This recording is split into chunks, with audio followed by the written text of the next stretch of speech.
YSR Congress party నేతలు చంద్రబాబు నాయుడు గారిని ఉద్దేశించి మీరు అధికారంలో ఉన్న ప్రతిసారి కూడా కాపు సామాజిక వర్గాన్ని టార్గెట్ చేస్తారు అని వంగవీటి రంగా గారి దగ్గర నుంచి వస్తూ ఉన్నారు. మొన్నటికి మన ముద్రగడ పద్మనాభం గారి ఎపిసోడ్ని రెఫర్ చేస్తూ ఉన్నారు. తాజాగా అంబటి రాంబాబు గారి ఎపిసోడ్ని కూడా రెఫర్ చేసుకుంటూ ఆశ్చర్యకరంగా నెట్టింట కూడా కొన్ని గ్రూపుల్లో జరుగుతున్న చర్చ కనుక చూస్తే ఇప్పుడు అంబటి రాంబాబు గారి మీద 20 నెలల్లో 50 కేసులు పెట్టారట. నిజంగానే ఆశ్చర్యపోతున్నారు. 20 నెలల్లో 50 కేసులు పెట్టారని ఆ లిస్టు కూడా సర్క్యులేట్ అవుతుంది. ఎక్కడ ఏ కేసు పెట్టారు అని చాలా పెద్ద లిస్టు.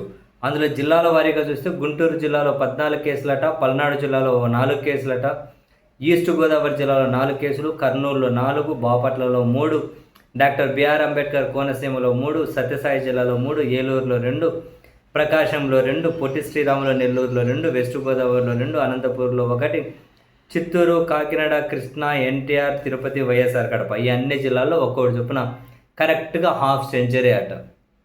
50 కేసులు పెట్టారట. ఇన్ని కేసులు పెట్టడం ఏంటి అని చెప్పి చాలా పెద్ద చర్చ జరుగుతూ ఉంది.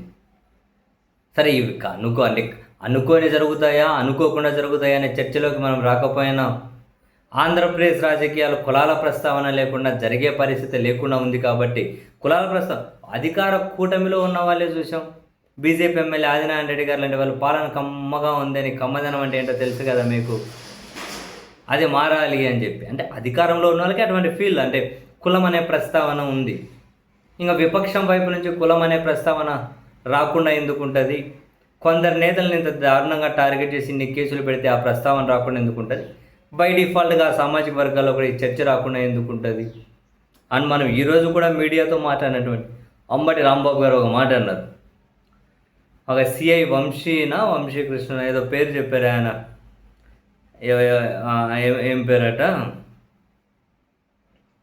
ఆయన రిమాండ్ రిపోర్ట్లో పెట్టారట. అంటే అంబటి రాంబాబు గారు అనని మాట కూడా అన్నాను అని చెప్పి రిమాండ్ రిపోర్ట్లో పెట్టారు అని చెప్పి నల్లపాడు సిఐ అట వంశీ రిమాండ్ రిపోర్ట్లో కమ్మనా కొడకల్లారా అని చెప్పి నేను తిట్టాను అని చెప్పి రాసుకుంటూ వచ్చి ఈరోజు మీడియా సమావేశంలో అంబటి రాంబాబు గారు అన్నది. నేను ఆ మాట అనుకున్నా కూడా ఆ విధంగా అన్నాను అని చెప్పి అన్నారు. నా ఇద్దరు అల్లుళ్ళు కమ్మవాలి. అసలు కులాల ప్రాతిపదికన రాజకీయాలు చేసే రెచ్చగొట్టేదే చంద్రబాబు గారి ప్రభుత్వం, నేను కాదు. నేను ఏం మాట్లాడినదే ఆన్ రికార్డు ఉంది. నన్ను అమ్మనాభూతులు తిడితే నేను రిప్లై ఇచ్చాను.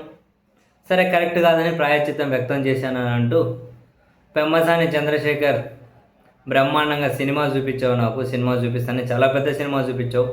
18 రోజులు జైలు, నా ఇంటి మీద దాడి, నా కుటుంబ సభ్యులను భయప్రాంతాలకు గురి చేసి మొత్తం ఆస్తులు ధ్వంసం చేసి చాలా పెద్ద సినిమా చూపెట్టావు. సరే వెయిట్ చేస్తూ ఉండు, సినిమా నీ వరకు వచ్చినప్పుడు కూడా కనిపిస్తుంది. కాలం చాలా ప్రశ్నలకు సమాధానాలు చెబుతుందిలే, ఏం వదిలిపెట్టేది ఏమీ ఉండదు, నువ్వు చూస్తూ ఇంకెంత పెద్ద సినిమా చూస్తావు అని చెప్పి కూడా అంబటి రాంబాబు గారు కామెంట్ చేశారు. ఇక్కడ అంబటి రాంబాబు గారు తన రిమాండ్ రిపోర్ట్లో వంశీని అనుకున్నా కూడా కమ్మనా కొడకలని తిట్టానని చెప్పి రాశారని చెప్పి ఆయన చెప్పడం, ఇటు వైసీపీ వాళ్ళు ఇక ఆపు సామాజిక వర్గాన్ని టార్గెట్ చేసుకుంటున్నారని చెప్పి వాళ్ళు వరుస పెట్టి విమర్శలు చేస్తూ ఉండడం, ఏకంగా అంబటి రాంబాబు గారి మీద 50 కేసులు నమోదై ఉండడం, ఆ సామాజిక వర్గానికి సంబంధించి వాళ్ళ మధ్య కూడా నెట్టింట చర్చ జరుగుతూ ఉండడం ఆంధ్రప్రదేశ్లో భలే ఆసక్తికర రాజకీయ అంశం అయితే అయింది ఇది.